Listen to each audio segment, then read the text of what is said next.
미국이 한국에 520조 원을 요구했습니다. 96시간 안에 답하라는 최후 통첩이었습니다. 하지만 한국은 무릎 꿇는 대신 러시아로 날아갔습니다. 96시간 뒤 미국 항모 5,800명이 동해에서 눈과 귀를 잃었고 러시아가 선언했습니다. 캐나다 80조 계약, 독일의 배신, 520조를 뜯으려다 1,500조를 잃은 미국. 그 충격적인 전말을 지금 공개합니다. 시작하기 전 구독과 좋아요, 그리고 대한민국 화이팅 댓글로 한국을 응원해주세요. 제 이름은 네이선 콜드웰.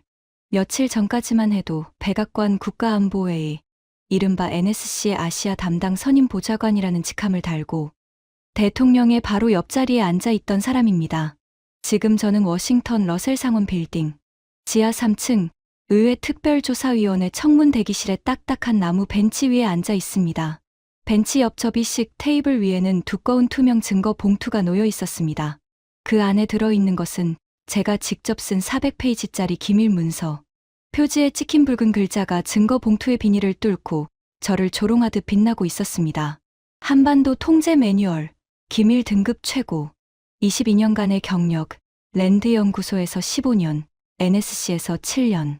대한민국이라는 나라를 가장 잘 아는 미국인이라고 자부했던 제 인생의 모든 확신과 자존심이 저 400페이지 안에 담겨 있었습니다. 그리고 바로 저 문서가 오늘 제 목을 조르게 될 겁니다. 청문 대기실의 공기는 습하고 무거웠습니다. 천장의 형광등 하나가 간헐적으로 깜빡이며 신경을 긁어댔고 어딘가에서 흘러나오는 환기 장치의 저주파 소음이 두개골 안쪽을 끊임없이 두드렸습니다. 변호사가 건네준 종이컵 속 커피는 이미 차갑게 식어 기름막이 떠 있었고 저는 그것을 한 모금도 마시지 못한 채 벽에 걸린 시계만 바라보고 있었습니다. 모든 비극은 정확히 6일 전에 시작되었습니다. 아니, 솔직히 말하자면 그보다 훨씬 전 제가 대한민국을 완벽하게 통제할 수 있다고 맹신하기 시작한 바로 그 순간부터 파멸의 씨앗은 싹을 틔우고 있었습니다. 6일 전 이른 아침, 워싱턴은 뼈를 애는 듯한 한파에 잠겨 있었습니다. 백악관 웨스트윙 지하에 위치한 NSC 상황실의 이중 방음문을 열고 들어서는 순간 묵직한 가죽 의자들과 월넛 패널로 둘러싸인 그 공간에서 풍기는 특유의 냄새가 코끝을 찔렀습니다. 오래된 나무와 보안 장비의 열기, 그리고 밤새 브리핑을 준비한 참모들의 채취가 뒤섞인 권력의 냄새. 저는 그 냄새를 사랑했습니다. 테이블 상석에는 대통령이 앉아 있었고 양쪽으로 국방장관, 국가정보국장, 합참의장이 도열해 있었습니다. 저는 대통령의 바로 오른쪽 선임보좌관 전용석에 앉았습니다.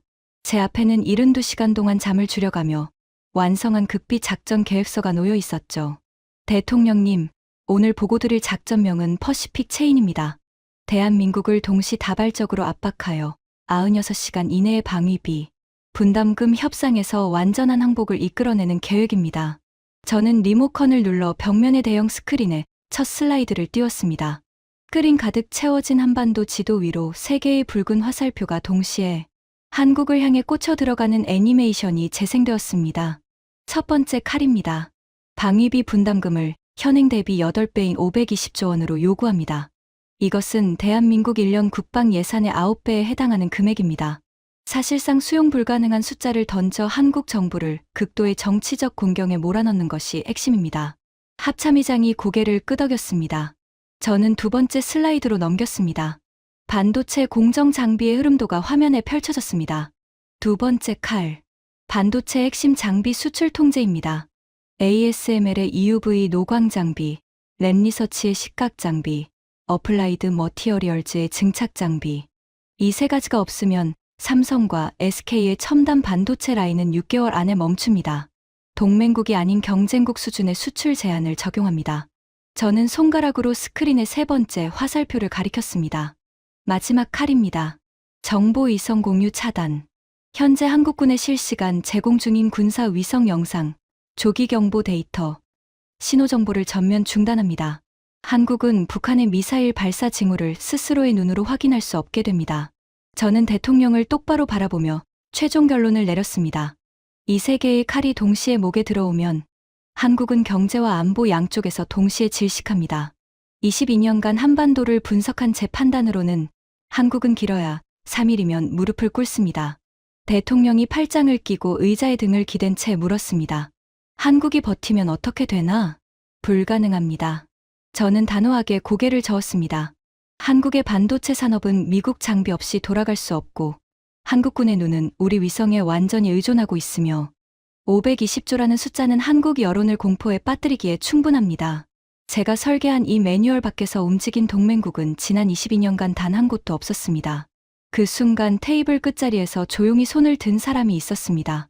제 부하인 NSC 기술안보 분석관 캐서린 브룩스였습니다. 35, 금발을 단정하게 묶은 소장파 분석관. 늘 차분했지만 이번만은 목소리에 미세한 긴장이 묻어 있었습니다. 보좌관님, 한 가지 변수를 말씀드려도 될까요? 한국의 반도체 장비 국산화율이 저희 예상치를 상당히 초과하고 있다는 첩보가 있습니다. 그리고 한국의 독자 정찰위성 체계인 425 사업의 진척도가 공식 발표보다 훨씬 앞서 있다는 분석도 있고요. 한국을 과소평가하고 있을 가능성이 있습니다. 회의실의 시선이 일제히 캐서린에게 쏠렸습니다. 저는 속으로 혀를 찼습니다. 공들여 설계한 작전 브리핑에 찬물을 끼얹는 신참의 조심성이 못마땅했습니다. 브룩스, 한국의 425 위성은 해상도가 우리 상업용 위성 수준에도 못 미쳐. 장비 국산화. 그건 한국 정부가 예산을 따내려고 부풀린 숫자야. 실제 양산 가능한 장비는 전체의 20%도 안 돼. 내가 왜 22년을 이 분야에 바쳤겠어. 캐서린은 입술을 꾹 다물었지만 그녀의 눈빛에서 저는 동의하지 않는다는 신호를 분명히 읽었습니다. 하지만 상관없었습니다. 22년의 경험이 신참의 직감 따위에 흔들릴 이유는 없었으니까요. 대통령이 테이블을 한번 두드리며 말했습니다.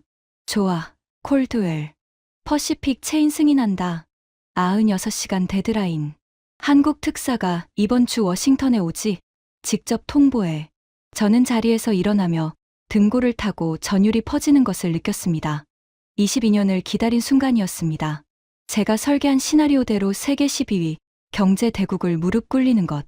이것이야말로 제 커리어의 정점이 될 터였습니다. 하지만 저는 그때 몰랐습니다. 제가 방금 승인받은 세 자루의 칼이 정확히 96시간 후에 미합 중국의 심장에 차례로 박히게 될 거라는 사실을요.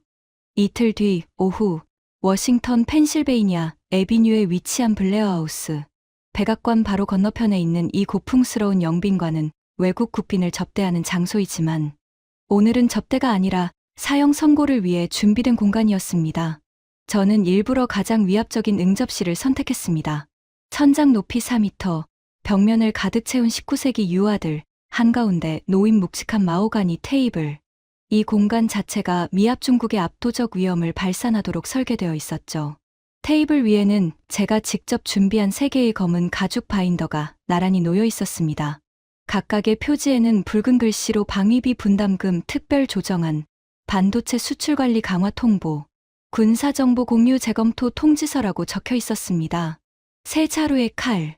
저는 바인더의 위치를 밀리미터 단위로 조정하며 완벽한 배치를 확인했습니다. 정각 2시, 응접실 문이 열렸습니다. 대한민국 외교안보전략실 특사 서진아가 수행원 2명과 함께 들어왔습니다. 첫인상부터 제 신경을 건드리는 사람이었습니다. 짙은 차콜색 정장은 한 치의 주름도 없이 완벽했고 은퇴 안경 너머의 눈은 이 위압적인 공간에 단 1g의 감정도 허락하지 않는 듯 고요했습니다. 키는 저보다 반뼘쯤 작았지만 그가 방 안에 들어서는 순간 공기의 밀도가 미세하게 달라지는 것을 느꼈습니다. 22년간 수많은 외교관을 상대했지만 이런 종류의 인간은 처음이었습니다. 분노도, 긴장도, 호기심도 읽히지 않는 완벽한 무표정. 월스트리트의 도박꾼들이 포커 페이스라고 부르는 그런 종류가 아니었습니다. 이건 그보다 훨씬 깊은 바다 밑 해구처럼 빛 자체가 닿지 않는 종류의 침묵이었습니다. 서 특사님, 먼 길 오시느라 수고하셨습니다. 바로 본론으로 들어가죠. 저는 악수를 건넨 뒤 의자에 깊이 앉으며 3개의 검은 바인더를 서진아 쪽으로 밀었습니다. 가죽이 매끄러운 테이블 위를 미끄러지며 둔탁한 소리를 냈습니다. 이것은 동맹국 간의 우호적 협의를 위한 제안서가 아닙니다. 미합 중국이 대한민국에 제시하는 최종 조건입니다. 저는 바인더를 하나씩 손가락으로 짚으며 설명을 시작했습니다. 첫째, 방위비 분담금 520조 원. 현행의 8배입니다. 한반도에 주둔하는 미군 28,500명의 작전 비용, 장비 유지비, 그리고 해구산 제공에 대한 합리적 대가입니다. 둘째, 반도체 핵심 장비 수출 관리 강화. ASML, 램 리서치, 어플라이드 머티어리얼즈의 대한국 수출을 동맹국이 아닌 경쟁국 수준으로 재분류합니다. 셋째, 군사정보 공유 전면 재검토. 위성 영상, 조기 경보 데이터, 신호정보의 실시간 제공을 중단합니다. 저는 의자 등받이에 기대며 서진아의 얼굴을 관찰했습니다. 월스트리트의 M&A 전문가들은 상대의 미세한 표정 변화에서 협상 카드를 읽어내는 훈련을 받습니다. 저 역시 그런 기술을 22년간 외교 전장에서 갈고 닦아왔죠. 동공의 확대, 입꼬리의 떨림, 손가락 끝의 미세한 경직, 그 어떤 것이라도 읽어낼 자신이 있었습니다. 하지만 서진아에게서는 아무것도 읽히지 않았습니다. 그는 세 개의 바인더를 내려다보았습니다. 하지만 단 한 장도 열지 않았습니다. 마치 이미 그 안에 뭐가 적혀 있는지 다 알고 있다는 듯, 혹은 그 안의 내용이 자신에게 아무런 의미가 없다는 듯, 그저 검은 가죽 표면 위로 시선을 한번 흘렸을 뿐이었습니다. 그리고 서진아가 입을 열었습니다. 그의 목소리는 저음이었지만 또렷했고, 감정의 기복이라고는 밀리미터도 찾아볼 수 없는 평탄한 음률이었습니다. 잘 들었습니다. 그것이 전부였습니다. 520조 원이라는 천문학적 숫자에도, 반도체 산업의 생명줄을 끊겠다는 통보에도, 국가 안보의 핵심인 위성 정보를 차단하겠다는 위협에도, 고작 세 글자. 잘 들었습니다. 저는 속으로 당혹감을 억누르며 목소리에 힘을 더 실었습니다. 96시간을 드리겠습니다. 그 안에 분담금 수용 확약서가 이 빌딩에 도착하지 않으면 두 번째와 세 번째 조건은 자동으로 발효됩니다. 선택은 두 가지뿐입니다. 수용하거나 결과를 감당하거나. 서진아가 자리에서 일어났습니다. 정장의 단추를 채우는 그 느긋한 동작조차 계산된 것인지 본래 그런 사람인지 분간할 수 없었습니다. 그가 문 쪽으로 몸을 돌리다가 마치 생각난 것처럼 멈춰서서 저를 돌아보았습니다. 콜드웰 보좌관님. 네, 96시간이라고 하셨죠. 충분합니다. 그리고 서진아는 돌아서서 나갔습니다. 수행원들이 조용히 뒤를 따랐고 묵직한 참나무 문이 닫혔습니다.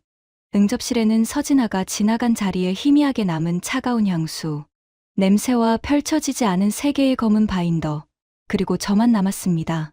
충분하다고? 저는 속으로 코웃음을 쳤습니다. 당연히 충분하지. 96시간이면 한국 청와대가 백기를 들고 일본 대사관 앞에서 줄을 서겠지.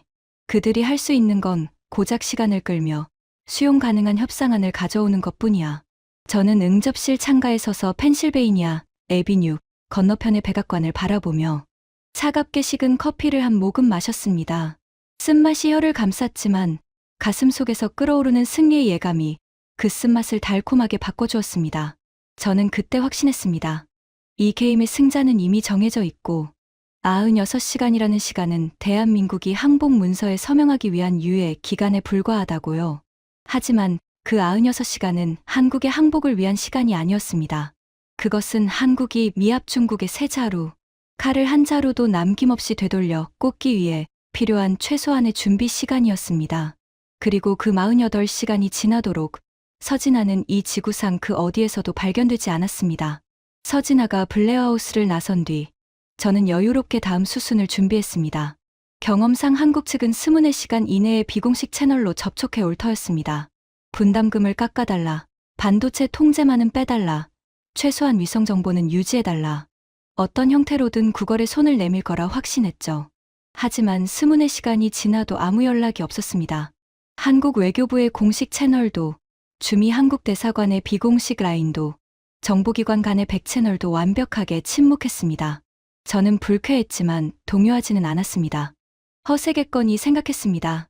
48시간째가 되었을 때 저는 캐서린 브룩스를 불러 서진아의 동선 추적을 지시했습니다. 서진아가 지금 어디 있지? 서울로 돌아갔나? 캐서린이 노트북을 펼치며 대답했습니다. 그게 문제입니다. 인천공항 입국 기록이 없습니다.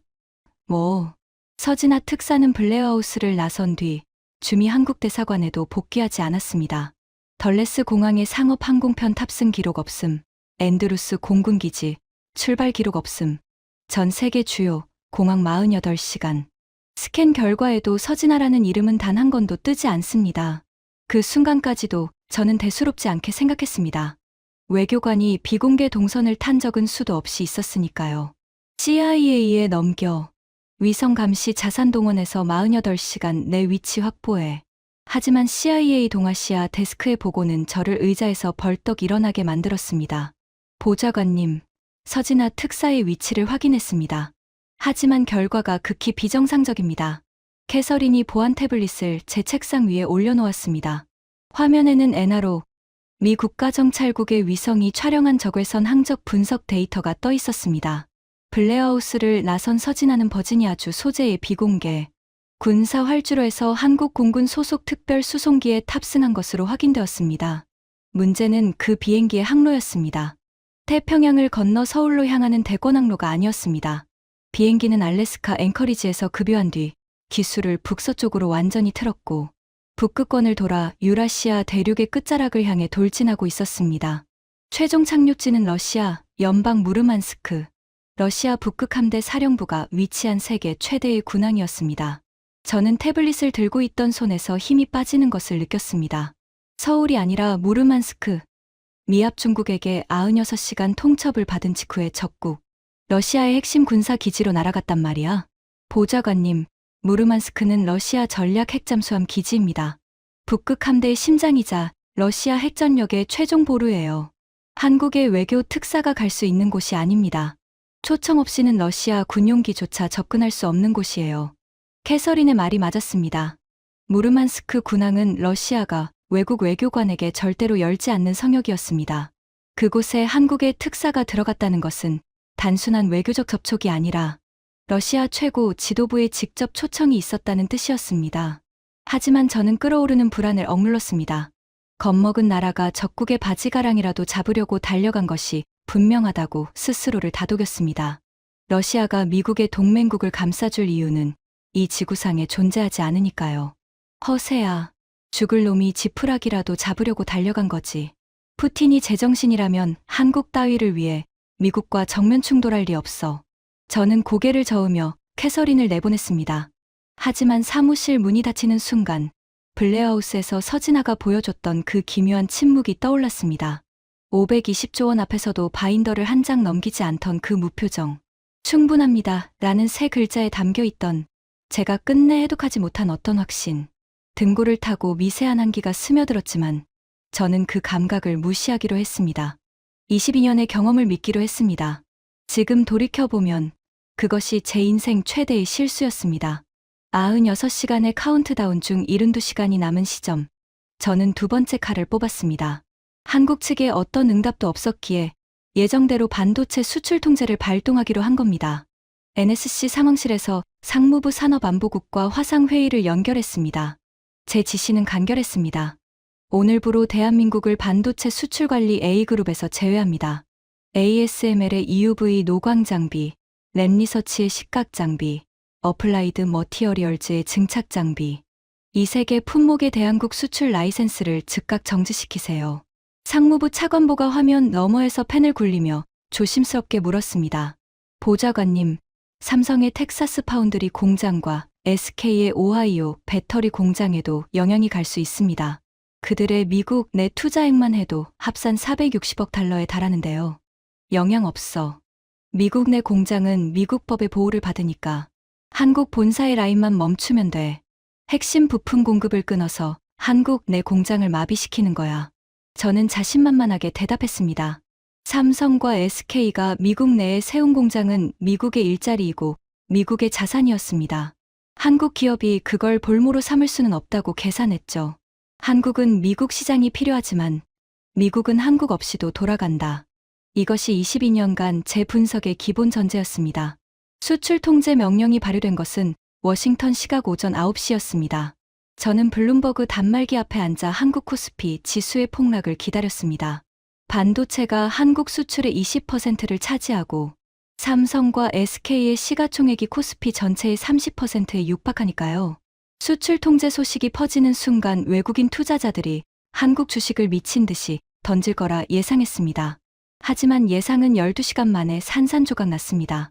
워싱턴 시각 오후 9시, 서울 시각 다음날 오전 11시, 삼성 반도체가 긴급 성명을 발표했습니다. 캐서린이 실시간 번역을 읽어주는 목소리가 떨리고 있었습니다. 보좌관님, 삼성 성명 나왔습니다.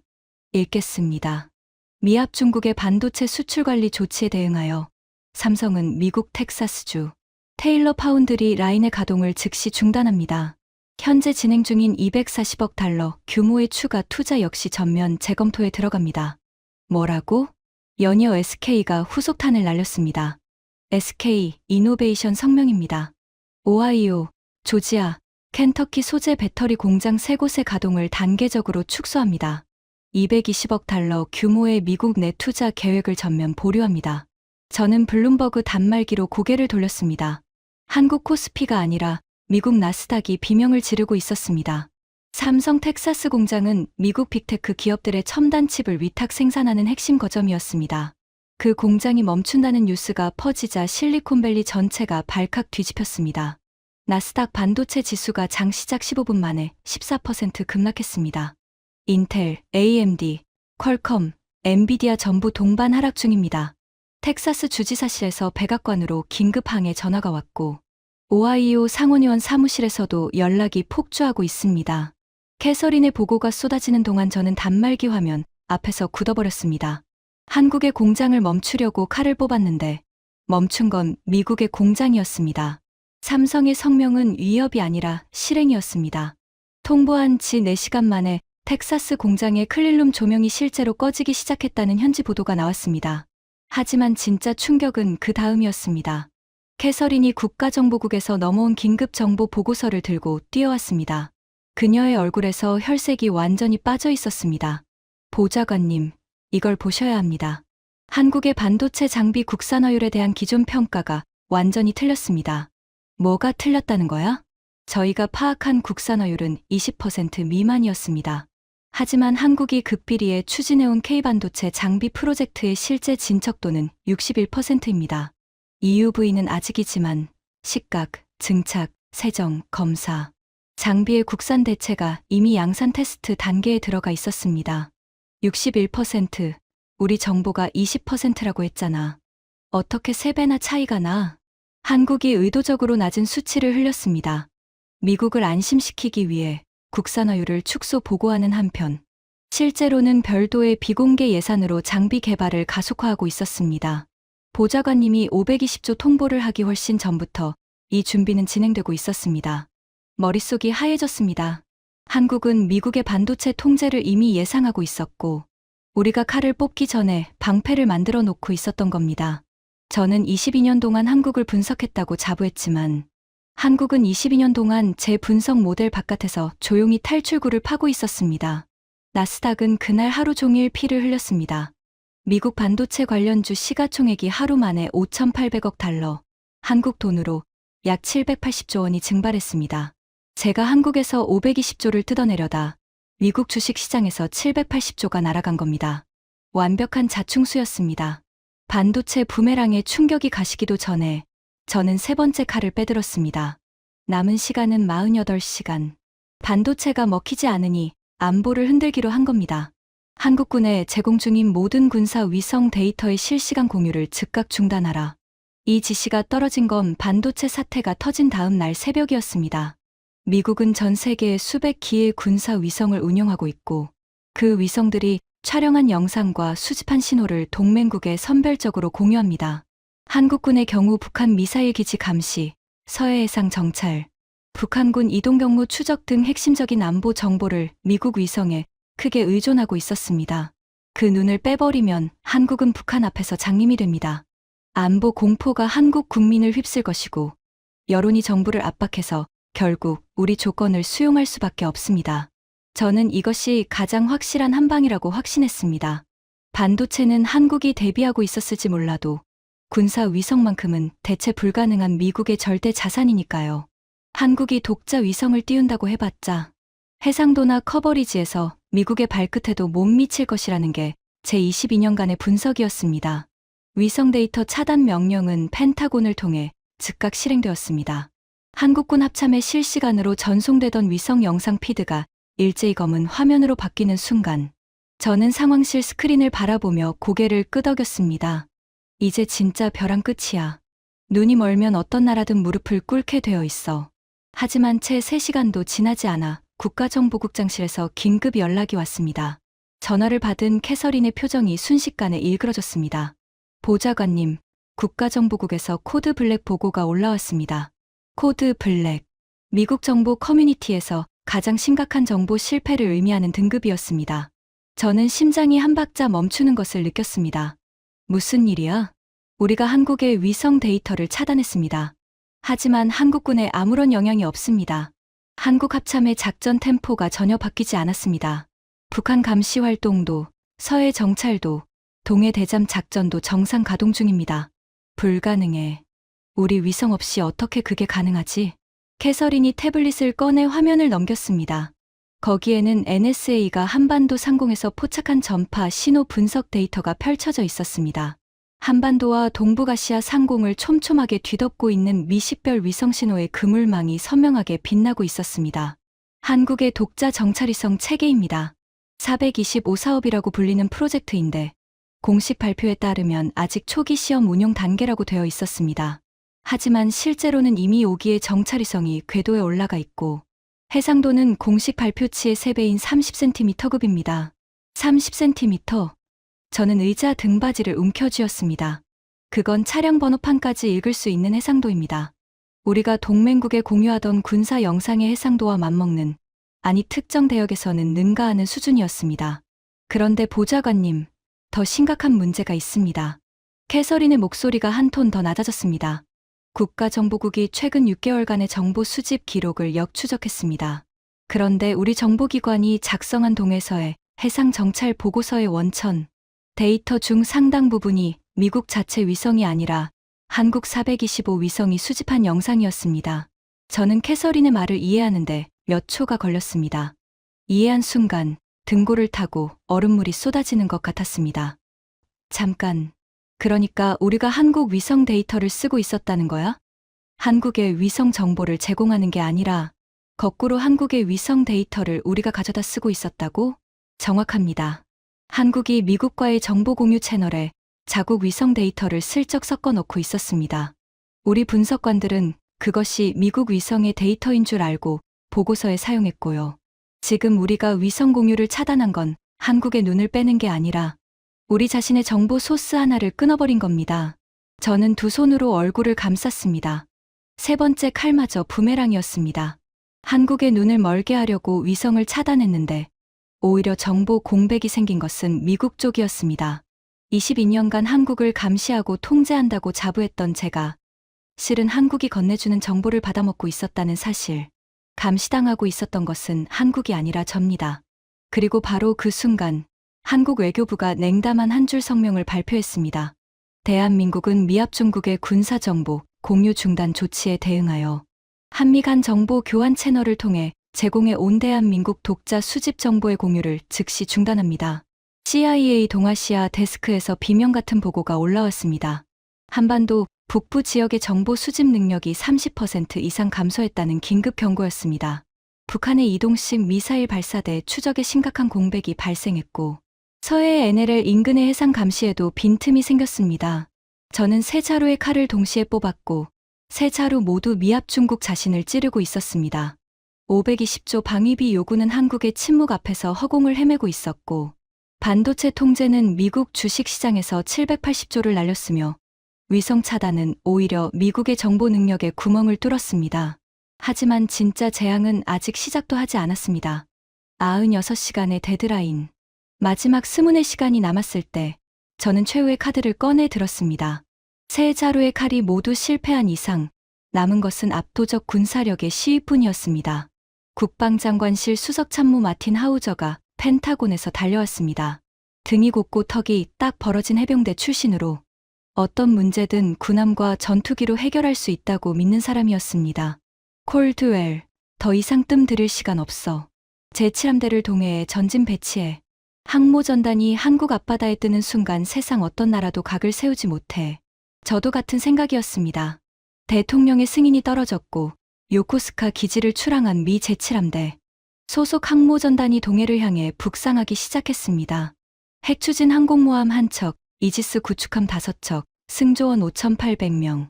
한 나라의 해안에 들이밀면 그 자체로 선전포고에 가까운 압도적인 무력이었습니다. 저는 NSC 상황실 대형 스크린에 띄워진 위성 영상으로 항모전단의 이동을 실시간 추적했습니다.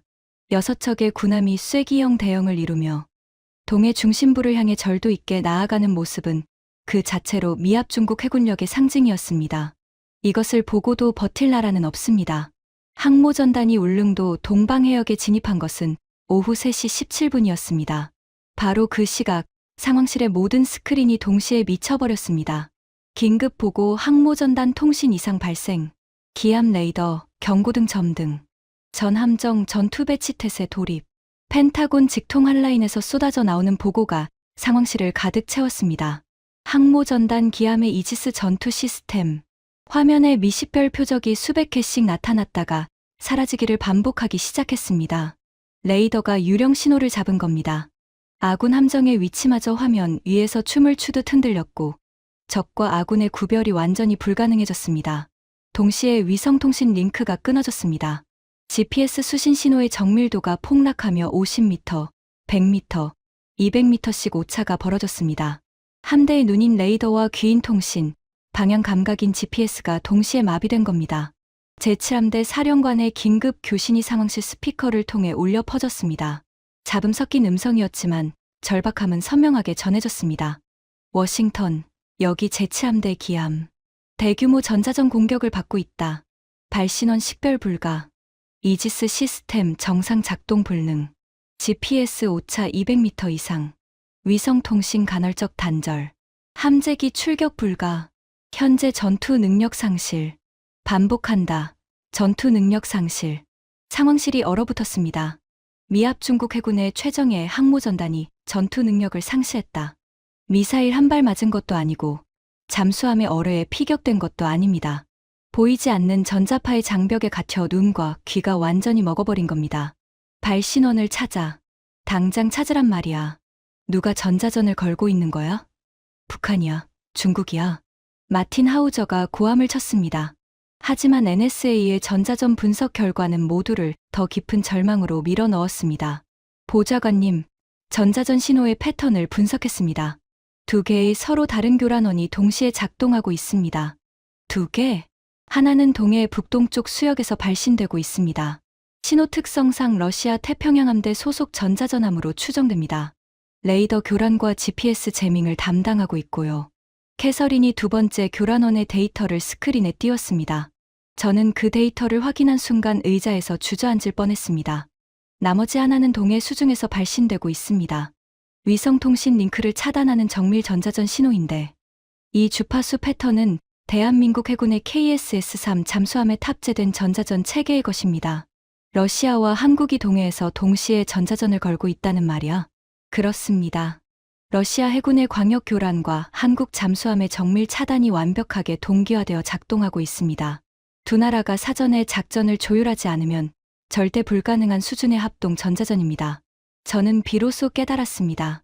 서진아가 무르만스크로 날아간 이유를, 520조 원 청구서를 받아들고도 바인더를 한 장 넘기지 않던 이유를, 충분합니다. 라고 답한 그 세 글자의 진짜 의미를.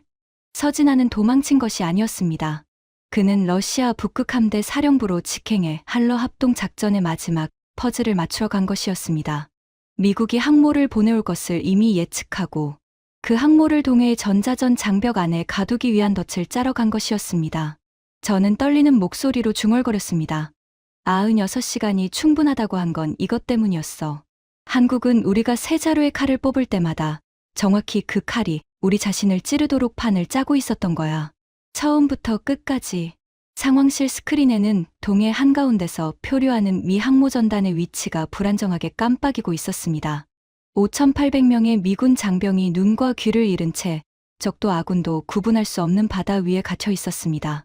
이지스함의 미사일은 유도 신호를 잃어 쓸모없는 고철이 되었고 항모의 함재기는 착함 유도 장치가 먹통이 되어 날아오를 수도 내려앉을 수도 없었습니다. 세계 최강의 해군력이 보이지 않는 전자파의 세장 안에서 무력하게 갇혀버린 겁니다. 그리고 그 지옥 같은 상황 속에서 크렘린궁이 전 세계를 향해 입을 열었습니다. 오후 6시 정각, 전 세계 모든 뉴스 채널의 정규 방송이 끊어지고 모스크바 크렘린궁 브리핑룸이 생중계되기 시작했습니다. 연단에 오른 사람은 크렘린궁 안보회의 제1부의장 드미트리 볼코프였습니다. 볼코프. 그 이름을 듣는 순간 상황실의 모든 사람이 얼어붙었습니다. 볼코프는 푸틴의 그림자라 불리는 인물이었습니다. 러시아의 군사, 외교, 정보 활동의 실질적 총괄자. 그가 직접 카메라 앞에 선다는 것은 러시아가 최고 수준의 국가 의지를 표명한다는 뜻이었습니다.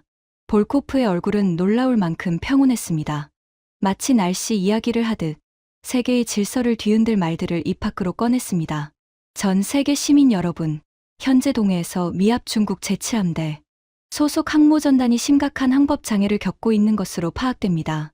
러시아 연방은 이 상황에 깊은 우려를 표합니다. 그는 연단 위에 물잔을 한 모금 마신 뒤 이어갔습니다. 러시아 연방은 인도주의적 견지에서 동해의 항행 안전 회복에 협력할 용의가 있음을 밝힙니다. 단, 동해 해역의 전자전 상황 통제 및 미 함정의 안전한 철수 관리는 오직 우리의 유일하고도 영원한 전략적 파트너인 대한민국에 독점 위임합니다. 상황실이 묘지처럼 고요해졌습니다.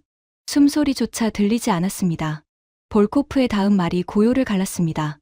미합 중국이 자국 장병 5,800명의 안전한 귀환을 원하신다면 워싱턴이 아닌 서울에 전화하시기를 권합니다.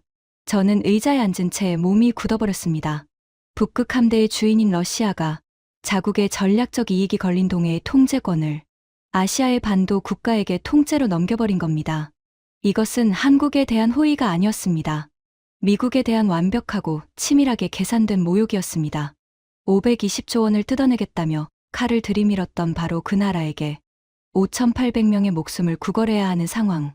세계가 실시간으로 지켜보는 앞에서 미합 중국의 최강 전력이 한국의 기술에 의해 무력화되었다는 사실이 만천하에 공개된 겁니다. 마틴 하우저가 주먹으로 테이블을 내리쳤습니다. 당장 태평양 사령부의 전력을 동원해서 전자전을 뚫어. 우리가 한국 따위에 머리를 숙일 수는 없어. 캐서린이 차갑게 대답했습니다. 불가능합니다. 전자전 장벽을 강제로 돌파하면 이지스 시스템의 피하 식별이 완전히 마비된 상태에서 아군끼리 교전할 위험이 있습니다. 그리고 러시아 함대가 근처에 있는 이상 어떤 군사행동도 확전으로 이어질 수 있고요. 하우저의 얼굴이 벌겋게 달아올랐지만 그도 캐서린의 말이 옳다는 것을 알고 있었습니다. 전자전 속에서 눈먼 이지스함이 아군 함정을 적으로 오인해 미사일을 발사하는 순간 그것은 미국 해군 역사상 최악의 참사가 될 터였습니다. 저는 상황실에 거대한 스크린을 올려다보았습니다. 동해 위성 영상 위에 6개의 붉은 점이 불안정하게 흔들리고 있었습니다. 5,800명의 미군 장병이 갇혀있는 전자전의 3장. 그 3장의 열쇠는 한국이 쥐고 있었고 러시아가 세계 앞에서 공식적으로 그 열쇠를 한국에게 건네주었습니다. 대통령이 상황실에 들어왔습니다. 평소의 여유로운 걸음이 아니었습니다. 넥타이가 풀어져 있었고 얼굴에는 하룻밤 사이에 10년은 늙은 듯한 피로가 깊게 패여 있었습니다. 대통령이 저를 똑바로 바라보며 물었습니다. 콜드웰, 지금 우리한테 남은 선택지가 뭔가? 저는 대답하지 못했습니다. 22년간 400페이지의 매뉴얼에 빼곡히 적어놓은 수백 개의 시나리오 중 단 하나도 이 상황에 맞는 것이 없었습니다. 제 매뉴얼은 한국이 미국에 저항하는 시나리오 자체를 상정하지 않았으니까요. 서울에 전화해야 합니다. 저도 모르게 입에서 나온 말이었습니다. 말하는 순간 제 자존심의 뼈가 우두둑 부러지는 소리가 들렸습니다. 하지만 5,800명의 목숨 앞에서 자존심은 사치였습니다. 대통령이 고개를 끄덕였습니다. 그리고 미합 중국의 최고 권력자가 자국이 협박했던 나라에 직통 전화를 거는 그 치욕적인 수화기를 들어 올렸습니다. 대통령이 서울에 전화를 건 것은 오후 7시 14분이었습니다. 미합 중국의 최고 권력자가 동맹국에 전화를 거는 것은 일상적인 일이지만 이번은 달랐습니다. 명령이 아니라 요청이었고 통보가 아니라 간청이었습니다. 60년 한미 동맹 역사상 미국이 한국에 도움을 구한 것은 이것이 최초였습니다. 통화는 8분간 이어졌습니다. 상황실의 누구도 대통령의 표정을 감히 올려다보지 못했습니다. 통화가 끝나고 대통령이 수화기를 내려놓았을 때 그의 입술은 얇은 실선처럼 꽉 다물려 있었습니다. 한국이 항모전단 구출에 동의했다. 단, 전자전 해제와 안전항로 유도는 한국 해군이 전적으로 통제한다. 우리는 따를 뿐이다. 마틴 하우저가 이를 악물었지만 아무 말도 하지 못했습니다. 5,800명의 목숨 앞에서 자존심을 내세울 사람은 이 방에 없었습니다. 30분 뒤 동해 수심 150m 아래에서 유령이 모습을 드러냈습니다. 대한민국 해군 소속 KSS-3 잠수함 안창호함. 배수량 3,800톤, 공기부료 추진 체계를 탑재한 세계 최대급 재래식 잠수함이었습니다. 이 잠수함은 수주 전부터 동해 깊은 곳에서 단 한 번도 수면 위로 올라오지 않은 채 숨죽이고 대기하고 있었습니다. 미국의 소남항도, 러시아의 대잠 경계망도 이 잠수함의 존재를 감지하지 못했습니다. 소음 수준이 해양 배경 잡음과 구분이 불가능한 수준이었기 때문입니다. 안창호함이 전자전 장벽 안으로 교신을 보냈습니다. 항모전단의 모든 함정에서 스피커가 일제히 켜졌습니다. 지직거리는 잡음이 사라지고 칼날처럼 선명한 음성이 흘러나왔습니다. 미 제7함대 항모전단, 여기는 대한민국 해군 안창호함입니다. 현 시각부로 동해 전자전 상황의 통제권을 보남이 인수합니다. 지금부터 전자전 교란을 단계적으로 해제하겠습니다. 해제 완료까지 약 12분 소요됩니다. 모든 함정은 현 위치를 유지하고 보남이 전송하는 KPS 좌표에 따라 행동하십시오. KPS, 한국의 독자 위성항법 시스템이었습니다. GPS가 무력화된 상황에서 한국의 위성만이 유일한 눈이 되어줄 수 있었습니다. 세계 최강 항모전단의 5,800명이 한국 잠수함 한 척이 쏘아주는 좌표의 운명을 맡겨야 하는 순간이었습니다. 안창호함은 KPS 위성 링크를 통해 항모전단 전 함정의 실시간 좌표를 전송하기 시작했습니다. 이지스함의 먹통이었던 화면에 새로운 좌표계가 떠올랐습니다. GPS가 아닌 KPS 기반의 정밀 항법 데이터. 오차 범위 30cm. 미국의 군사용 GPS보다 정밀한 수치였습니다. 동시에 전자전 교란 신호가 하나씩 꺼지기 시작했습니다. 레이더 화면에서 수백 개의 유령 표적이 사라지고 위성통신 링크가 하나씩 복구되었습니다. 12분 뒤 항모전단의 모든 시스템이 정상으로 돌아왔습니다. 하지만 복구된 시스템의 화면에 떠오른 것은 이합 중국 해군의 위험이 아니었습니다. 항모전단의 레이더에 한국 잠수함이 송출하는 안전항로가 선명하게 표시되었습니다. 동해를 빠져나가 일본 해역으로 철수하는 경로였습니다. 항모전단 사령관의 교신이 상황실에 올렸습니다. 워싱턴, 여기 제7함대 기함. 한국 해군이 제공한 안전항로를 확인했다. 한국 해군의 KPS 유도에 따라 철수를 개시한다. 5,800명의 미군이 탄 6척의 군함이 한국 잠수함 한 척의 안내를 받으며 줄지어 동해를 빠져나가기 시작했습니다. CNN, BBC, 알자지라가 러시아 해군이 제공한 단독 항공 영상을 통해 이 장면을 전 세계에 생중계했습니다. 화면 속에는 동해의 잿빛 수평선 위로 미 항모전단이 일렬종대로 천천히 이동하는 모습이 담겨 있었습니다. 그리고 그 함대의 선두에서 시커먼 세일만 수면 위로 살짝 내민 채 유유히 항로를 이끄는 작은 그림자. 태극 마크가 선명한 안창호함이었습니다. 세계 최강의 항모전단이 배수량 3,800톤짜리 재래식 잠수함의 뒤를 고분고분 따라가는 그 장면은 그 자체로 60년 태평양 패권의 종말을 선언하는 한 장의 사진이었습니다. 저는 상황실 구석 의자에 주저앉아 그 화면을 바라보았습니다. 520조 원을 뜯어내겠다며 협박했던 나라가 5,800명의 목숨을 구해주고 있었습니다. 총 한 발 쏘지 않고 피 한 방울 흘리지 않고 대한민국은 기술력 하나로 미합 중국의 최강 전력을 무력화시킨 뒤 그 무력화된 함대를 자비롭게 구출하여 집으로 돌려보내고 있었습니다. 이것은 군사적 패배보다 1000배는 잔인한 도덕적 굴복이었습니다. 미국은 적에게 무릎 꿇은 것이 아니라 자신이 짓밟으려 했던 동맹에게 목숨을 빚진 채무자가 되어버린 겁니다. 그리고 그 생중계 화면이 전 세계로 퍼져나간 뒤 도미노가 무너지기 시작했습니다. 가장 먼저 캐나다가 움직였습니다. 항모전단 철수 영상이 나간 지 불과 5시간 만에 오타와에서 캐나다 국방장관이 긴급 기자회견을 열었습니다. 캐나다 정부는 차기 잠수함 도입 사업의 기존 다국적 경쟁 입찰을 전면 취소합니다. 대한민국과 80조 원 규모의 단독 수의계약 협상에 돌입할 것을 공식 선언합니다. 동해에서 증명된 한국 잠수함의 압도적 전자전 능력과 스텔스 성능은 그 어떤 제안서 수백 페이지보다 강력한 증거였습니다. 80조 원.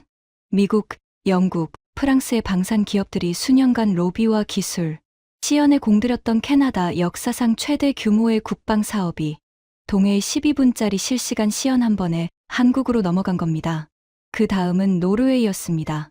북극해 인접국인 노르웨이가 한국의 KPS 위성왕법 시스템 도입을 공식 발표했습니다. 미국의 GPS에 의존하던 북해 항로 관제를 KPS 기반으로 전환하겠다는 선언이었습니다. 폴란드도 뒤를 이었습니다. 한국산 K2 전차와 K9 자주포를 이미 대량 도입한 폴란드가 군사, 통신 체계 전체를 KPS 기반으로 재편하겠다고 발표했습니다. 하지만 진짜 대지진은 호주에서 터졌습니다. 캔버라에서 호주 국방장관이 의회 연설을 통해 폭탄 선언을 했습니다.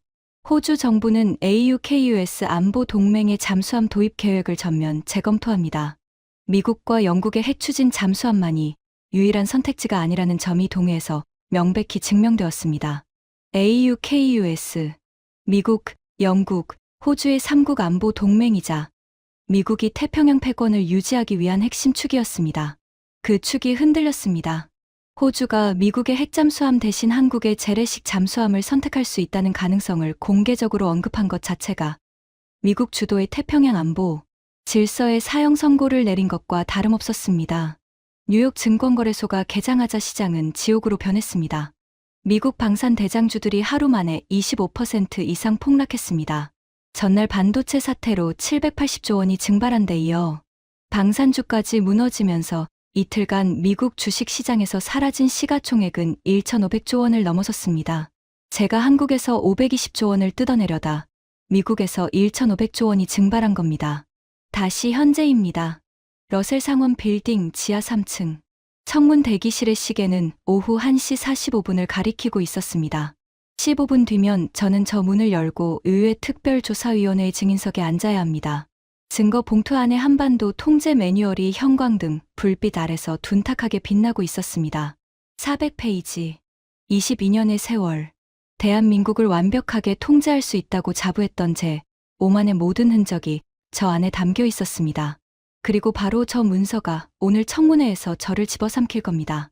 전날 밤 백악관에서 마지막 통보를 받았습니다.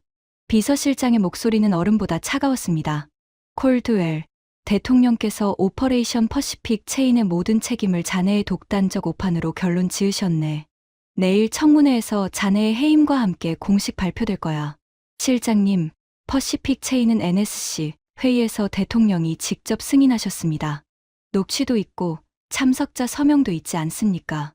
콜드웰, 자네가 증명할 수 있는 건 오직 자네의 파멸뿐이야. 조용히 나가. 그게 자네에게 남은 최선이야. 전화가 끊어졌습니다. 22년간 워싱턴의 권력 중심부에서 살아남은 저였지만 꼬리 자르기의 칼날 앞에서는 한낱 소모품에 불과했습니다. 대기실 문이 열리고 캐서린 브룩스가 들어왔습니다. 그녀는 아직 NSC에 자리를 유지하고 있었습니다. 제가 무시했던 그녀의 경고가 결국 옳았기 때문이죠. 캐서린은 제 맞은편에 앉더니 한동안 말이 없었습니다. 보좌관님. 전직 보좌관이지. 네, 전직 보좌관님. 제가 경고했잖아요.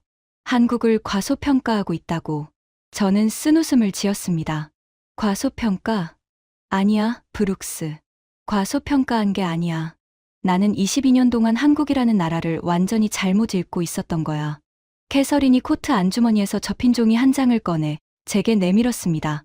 프린트된 뉴스 기사였습니다. 이거 보시고 싶으실 것 같아서요. 종이를 펼쳤습니다.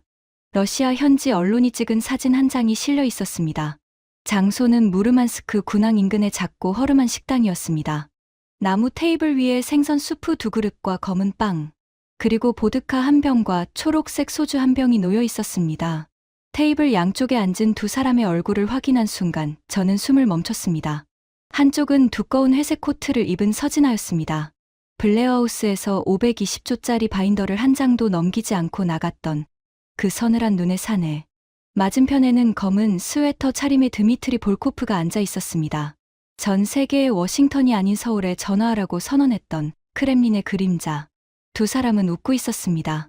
세계의 패권을 뒤흔든 거물들이 화려한 만찬장이 아닌 항구 뒷골목의 허름한 식당에서 생선 수프를 먹으며 소박하게 웃고 있었습니다.